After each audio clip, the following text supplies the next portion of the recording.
eu não sei porque educaram a gente teologicamente, pelo menos é o meu caso, de que, assim, cuidado, depois da reforma e antes da reforma, parece que só foi um período ali que não aconteceu isso, surgiram pessoas que estão querendo destruir a Bíblia. E o nosso papel é ensinar as ovelhas a tomarem cuidado com essas pessoas. Eles querem questionar a Bíblia, querem tirar os milagres, querem falar que a Bíblia é diferente de uma parte da outra. Então, a gente criou com uma. Eu fui educado, e olha que eu considero meu seminário muito bom, mas eu fui com a teoria da conspiração que eu sou o guardião e que Isso. qualquer cara. Então falavam Bultmann, Bart, sei lá, os nomes clássicos aí, que depois eu fui ver que eram os homens de Deus. Mas eu ficava assim, toma cuidado com esses caras. É uma atitude neurótica, né? Muito perigosa. E, na verdade, E não é isso. Eu também sou um amante do estudo das Escrituras, amo as Escrituras, mas, Marcos, você me conhece, e você conhece o que eu digo. Nós não podemos trocar as Escrituras por Cristo. As Escrituras apontam para Cristo, elas não apontam para si mesmas. A Bíblia não aponta para si mesma. Ela aponta para Cristo. E ela diz que Cristo é o único mediador da relação entre Deus e os homens. Então, nós não podemos achar que a nossa salvação está na Bíblia. A nossa salvação está em Cristo. A Bíblia dá testemunho disso. Então, a Bíblia é nossa escritura. Ela é autoritativa, é o nosso texto fundante. Nós temos que estudá-la, porque ela traz a mensagem do Evangelho. Mas o Evangelho não é a Bíblia. O Evangelho é Cristo.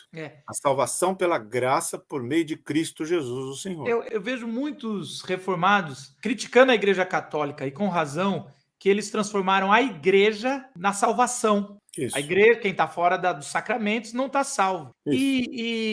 Criticando que a igreja se achando uma extensão de Cristo, que é a representante, então ela é a salvação. E aí os caras falam, não, é só a escritura, então quer dizer, o que a escritura... Aí transformou a Bíblia na mesma coisa que a Igreja Católica fez com a igreja.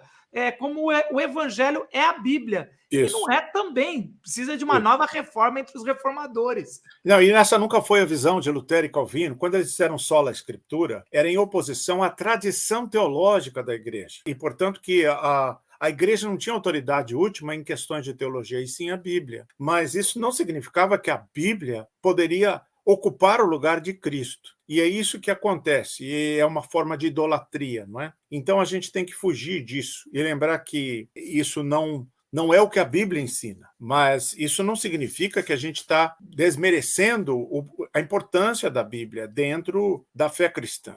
Quando o problema todo é que isso faz com que a gente não foque mais no Deus encarnado e comece a crer no Deus encadernado. A palavra eterna se tornou um livro e esse livro nos foi dado. Não é isso que João fala. João diz, e o verbo se fez carne e habitou entre nós, e nós vimos a sua glória de graça e bondade. Então, não é um livro, senão nós estamos tendo uma visão corâmica da Bíblia, né? No Islã, o Corão ele é exatamente entendido dessa forma como os fundamentalistas entendem a Bíblia, e eu acho que é um equívoco, mas isso não desmerece a Bíblia, em nenhum momento. A Bíblia continua sendo escritura autoritativa, continua sendo central na nossa fé, exatamente porque ela não fala isso. Ela fala do mediador único que é Jesus, aponta para Cristo, não é? E é assim que a gente deve pensar. O problema é que a leitura da Bíblia também, além disso, e essa é uma segunda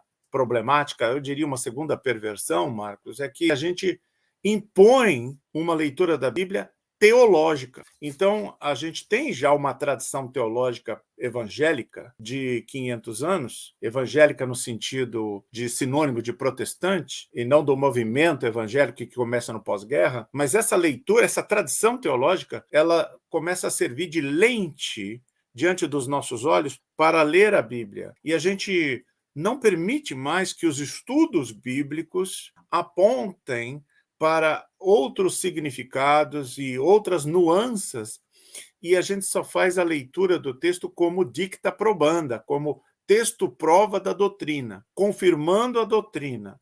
Como você disse, a nossa educação, eu também fui educado assim, a teologia do século XVII, do período confessionalista, é o apogeu da história da teologia, e tudo que veio depois foi decadência. Então, isso que a gente pode chamar de ortodoxismo é uma absolutização da ortodoxia protestante construída no período confessional, período chamado também neoescolástico, do escolasticismo protestante, e a gente absolutiza essa ortodoxia, como se ela tivesse sido entregue por Deus, e não como se ela fosse o esforço humano de um determinado momento histórico. Não é? E aí a Bíblia se torna escrava desse sistema de doutrinas. Ela só serve para confirmar o sistema de doutrinas. Mas a própria confissão de fé, as confissões de fé, dizem que a teologia tem que ser baseada na Escritura, e não a leitura da Bíblia, a leitura da Escritura baseada na teologia. Então, isso é uma inversão. Se a confissão de fé não diz isso, que a leitura da Bíblia tem que ser baseada na teologia, é a teologia que tem que ser feita a partir da Escritura. A confissão de fé de Westminster diz isso, mas estes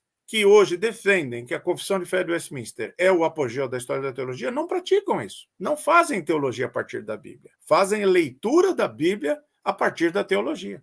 Isso é uma inversão.